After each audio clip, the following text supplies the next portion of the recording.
Hello friends, in this video lecture we will be discussing section 91 of the Indian Evidence Act.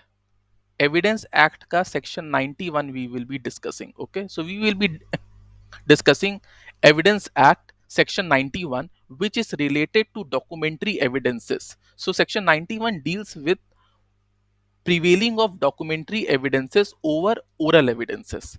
Okay, so it is documentary evidences over oral evidences. Okay, तो इसका मतलब क्या है? इसका मतलब ये है एज पर सेक्शन 91 अगर कोई टर्म्स ऑफ कॉन्ट्रैक्ट ग्रांट या डिस्पोजिशन है, ग्रांट मतलब गिफ्ट, डिस्पोजिशन मतलब बिल ऑफ एक्सचेंज या कॉन्ट्रैक्ट, सो कोई अगर टर्म्स ऑफ कॉन्ट्रैक्ट है, then that terms of contract can be proved only by the documentary evidences and not by the oral evidences. तो कोई अगर कॉन्ट्रैक्ट की डॉक्यूमेंट है और उसमें जो भी टर्म्स या क्लॉजेस दिए हैं, that terms and clauses can be proved only by the documentary evidences. For example, that contract itself आपको वो डॉक्यूमेंट कोर्ट में शो करना पड़ेगा. It cannot be proved by the oral evidences कि ऐसा कोई टर्म था. So I cannot give any oral evidence regarding that. So evidence of the terms of contract, grant and any other disposition which is reduced into the form of document. अगर वो document में था तो आपको document ही produce करना पड़ेगा, आप oral evidences दे ही नहीं सकते. Okay, so in this case somewhat the documentary evidences will rule over the oral evidences.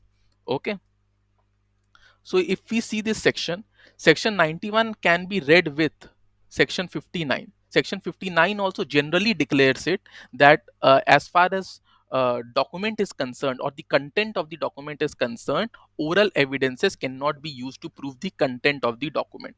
Okay, so that is a general provision. Section 91 is a specific provision. Okay, so अगर कोई terms of contract है then that can not be proved by oral evidences. अब आप इसमें देखिए, मान लीजिए contract है, उसमें वेरियस टर्म्स दिए हुए हैं, तो ये तो ओरल एविडेंसेस से प्रूफ नहीं हो सकता. तो section 91 will apply. Okay, but मान लीजिए कोई और चीज यहाँ एड्रेस लिखा है या कुछ और चीज लिखी है जो कि टर्म ऑफ कॉन्ट्रैक्ट नहीं है, जो कि टर्म ऑफ कॉन्ट्रैक्ट नहीं है, that can be proved by oral evidence. Okay, उस केसेस में 91 का bar will not apply. Okay, so in such cases oral evidences can be given. ऐसा नहीं है कि anything which is reduced in writing oral evidences can not be given. Section 91 is only applicable on the terms of the contract. अगर उसी document में कोई और चीज इन राइटिंग है, जैसे कि एड्रेस हो गया या कोई भी ऐसा टर्म जो कि कोई भी ऐसी पॉइंट जो कि टर्म्स ऑफ द कॉन्ट्रैक्ट नहीं है, then for that oral evidence can be given. Okay, so oral evidences का जो बार है that is only for the terms of the contract, grant or disposition. ठीक है, तो यही चीज आपका फर्स्ट पॉइंट कहता है. ओके, सेक्शन का अगर हम फर्स्ट पॉइंट देखें, when the terms of a contract, grant or any other disposition of property have been reduced to form of a document, okay, then in that case documentary evidence is only required and oral evidence is not required. Okay, and in अब इसका जो second part है ये क्या कहता है, and in all cases in which any matter is required by law to be reduced in the form of document. ये point important है. ओके, ये पॉइंट इंपॉर्टेंट है. Matter is required by law to be reduced in the form of document. तो अगर कोई matter है like example cell deed. अब ये by law it is required to be in writing and it should be registered. Okay, then such matter which is by law required to be in writing, अगर वो reduced in writing है, if it is in writing, तब तो any way oral evidences can not be given, क्योंकि पहले part में भी जो चीज टर्म्स ऑफ द कॉन्ट्रैक्ट या राइटिंग में है आप उसके लिए ओरल एविडेंस नहीं दे सकते. बट अगर कोई चीज which is required by law to be in the form of document and be registered like sale deed है, तो ये अगर राइटिंग में नहीं भी है, even if it is not in writing, then also oral evidences cannot be given. Oral evidence cannot be given. इस point को समझने की कोशिश करिए. ठीक है, जो पहले पार्ट में क्या था कि टर्म्स ऑफ कॉन्ट्रैक्ट के लिए आप ओरल एविडेंस नहीं दे सकते, तो उसके लिए सबसे इंपॉर्टेंट तो ये it has to be reduced in the form of document. उसको राइटिंग में तो होना चाहिए, है ना? उसके लिए ओरल एविडेंस नहीं दे सकते, समझ में आता है, ठीक है? बट इस केस में क्या है, any matter which is required by law to be reduced in writing, अगर वो रिड्यूस्ड इन राइटिंग है तो भी ओरल एविडेंस नहीं दे सकते, अगर वो रिड्यूस्ड इन राइटिंग नहीं भी है तो भी आप ओरल एविडेंसेस नहीं दे सकते। Okay, any matter which is required by law to be form of a document, अगर वो डॉक्यूमेंटेड है या राइटिंग में है तो भी आप ओरल एविडेंस नहीं दे सकते, अगर वो राइटिंग में नहीं है तो भी आप ओरल एविडेंस नहीं दे सकते। So that is a big bar. तो इसीलिए any matter required by law to be reduced to be form of document is important.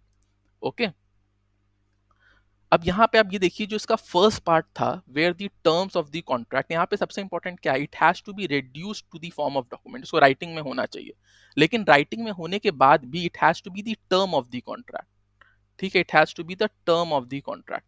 तो जो टर्म ऑफ द कॉन्ट्रैक्ट है उसी के लिए ओरल एविडेंस का बार है, और जो बाकी चीजें लिखी हुई है उसके लिए ओरल एविडेंस का बार नहीं है। अब आपको इसमें देखिए कि अगर कोई क्लॉज है, कोई टर्म है that the contract is for the purchase of the house, और उसमें टर्म है कि this house shall be purchase for 50 lakhs, okay 50 lakhs, तो इस टर्म के लिए कि कितना पैसा देना है, पेमेंट ऑफ मनी के लिए, how much money is to be paid, it is the term of the contract, therefore oral evidences can not be given.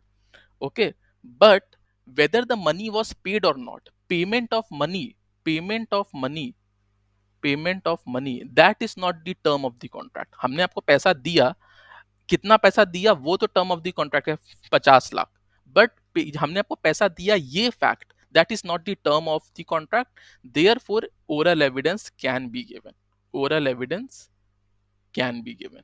Okay, oral evidence can be given. So what was the consideration?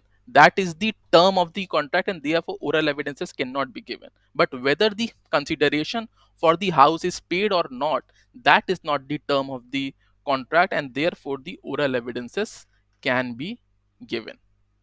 Okay, तो ये भी point एक important हो जाता है। फिर second, जो second part है, that any matter which is required by law to be reduced in the form of document, अगर ये आपने राइटिंग में रिड्यूस नहीं भी किया है then also oral evidences can not be given. For example sale deed, sale deed, ये compulsorily it is required by law to be reduced in writing, जैसे कॉन्ट्रैक्ट है, it is not mandatorily required by law to be reduced in writing, ठीक है? तो इसीलिए अगर वो writing में नहीं है तो आप ओरल एविडेंस दे सकते हैं, लेकिन अगर terms of the contract writing में है तो आप उस टर्म्स ऑफ द कॉन्ट्रैक्ट का ओरल एविडेंस नहीं दे सकते। बट इस सेकेंड केस में आप sale deed, even if it is not in writing, you can not give oral evidence about it. Okay, now second most important thing is, देखिए अगर sale deed है, sale deed है and it is in the form of writing, वो writing में है, ठीक है, writing में है, but law also required it to be registered as per the registration act, लेकिन वो रजिस्टर्ड नहीं है, ठीक है? तो अगर कोई सेल डीड राइटिंग में है तो सेक्शन 91 के हिसाब से तो आप डॉक्यूमेंट्री एविडेंस दे सकते हैं, बट इन ओवरऑल इफेक्ट आप डॉक्यूमेंट्री एविडेंस भी नहीं दे सकते। सेक्शन 91 तो ओरल एविडेंस को बार करता है, बट डॉक्यूमेंट्री एविडेंस तो आप दे सकते हैं। बट यहां पे आ जाएगा रजिस्ट्रेशन एक्ट, और रजिस्ट्रेशन एक्ट के हिसाब से अगर कोई भी document was mandatorily required by law to be registered, then you cannot use it as evidence except the specific performance and collateral documents, ठीक है? तो इसीलिए इन इफेक्ट टोटल रिजल्ट क्या होगा कि अगर कोई भी document was required by law to be in writing and it should be registered, and if it is not registered and it is only in writing, वो सिर्फ राइटिंग में है, वो रजिस्टर्ड नहीं हुआ है, तो इसका इफेक्ट ये होगा कि आप डॉक्यूमेंट्री एविडेंस भी नहीं दे सकते because of the registration act, और ओरल एविडेंस भी नहीं दे सकते because of section 91 of the evidence act. तो ये दोनों ही documents can not be given, can not be given, ठीक है? तो ये भी पॉइंट हमको ध्यान में देना होगा। If any document which is required by law to be in writing and be registered, and if it is not registered and it is only in writing, then you cannot, oral evidence is barred anyway by section 91, and documentary evidence, though it is allowed by section 91, but as far as section 49 and 17 of registration act, you cannot give documentary evidences as well. So in effect you cannot give documentary evidence also, ठीक है? So as far as section 91 is concerned, if any matter which is required by law to be reduced in the form of document, and if it is reduced in writing, oral evidences cannot be given, and even if it is not reduced in document, oral evidences cannot be given. ये difference है section 91 का second part और first part में. First part में अगर वो writing में नहीं है तब तो आप oral evidence दे सकते हैं, but if the terms of the contract have been reduced to the form of document, then you cannot give oral evidences. Okay.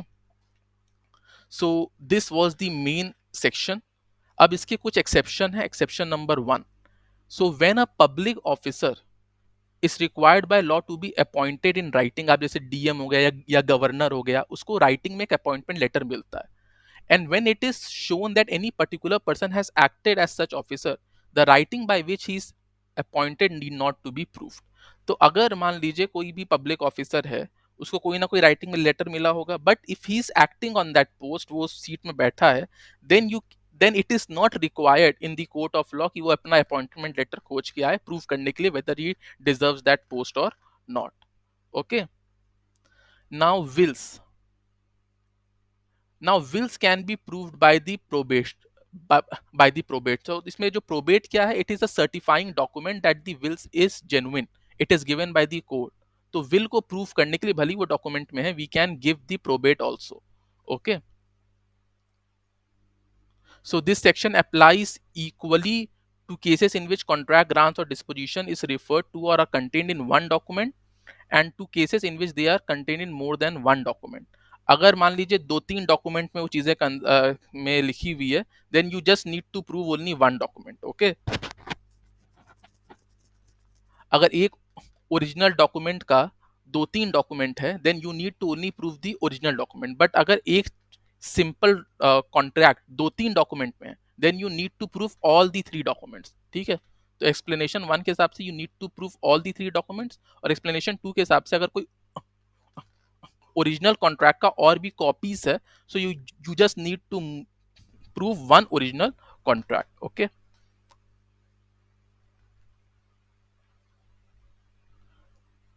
Okay, so this is all it is all about. Oral evidences cannot be given for the terms of the contract. Okay. So section 91 इतना ही कहता है. So section 91 of the Indian Evidence Act is somewhat is giving documentary evidences and exclusivity.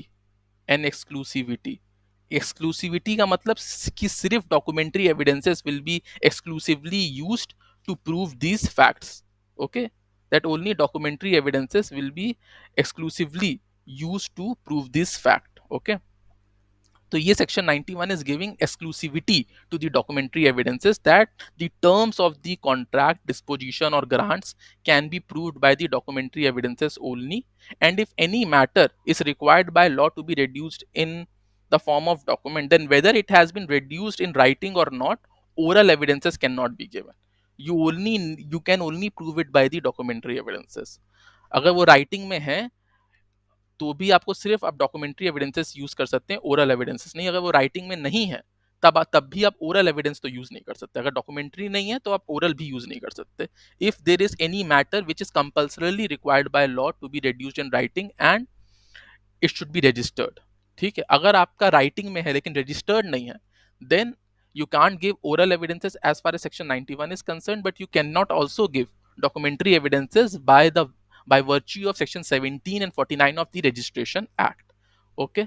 Similarly अगर कोई writing में, जैसे इसके exceptions थे, exception number 1 कि कोई अगर पब्लिक ऑफिसर या गवर्नर है तो उसका जो राइटिंग में अपॉइंटमेंट लेटर था वो he need not need to show or proof. हाँ, लेकिन अगर वो फ्रॉडुलेंटली वो पोस्ट ऑक्युपाई किया है by a way of fraud, then in the writ of quo warranto that need to be shown. तो ये एक एक्सेप्शन का भी एक्सेप्शन हो गया.